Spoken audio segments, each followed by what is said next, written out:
Henry Quill got a boost from dark money group founded by his close assistant. Struther has been director of the Voter Education Foundation since its founding in September 2020. According to public records, Struther has been on Cuellar's campaign payroll on and off since 2003. During that time, Struther became a well-known Democratic campaign strategist on Democratic campaigns across Texas, also working for Roland Gutierrez, a state senator, though Struther was not working for Cuellar's office in Washington at the time. Documents from a court case against Cuellar reveal Struther was involved in high-level staffing and policy discussions with the congressman. When Cuellar's acting chief of staff, Christy Small, sued him in 2019 for allegedly firing her for being pregnant, Struther submitted testimony stating he vetted every senior staff hire since 2005 and found Small to be lazy and a weak manager.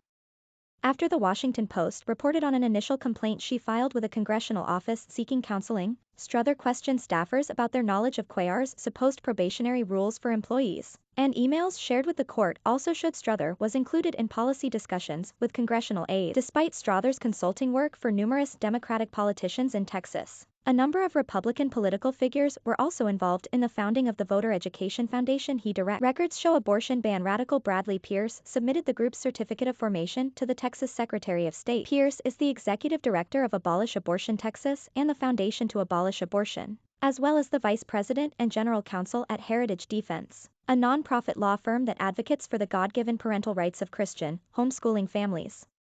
The Texas Observer in 2017 called Abolish Abortion Texas the most extreme anti-abortion group at the Texas leg and reported that the group helped advance the abolition of abortion to the Texas Republican Party platform at its state convention. The organization is also tied to State Representative Tony Tinderholt, R. Arlington, who in 2019 introduced a bill that would force women who had abortions to face the possibility of the death penalty for homicide. Cuellar is the most anti-choice Democrat in the House of Representatives, but his apparent links to such an extremist have not been previously known. He was the only House Democrat to vote against a historic bill to protect abortion access in September, just a few weeks after the most restrictive anti-abortion law in the country went into effect in Texas. Cuellar defended his vote by saying abortion is not a health issue.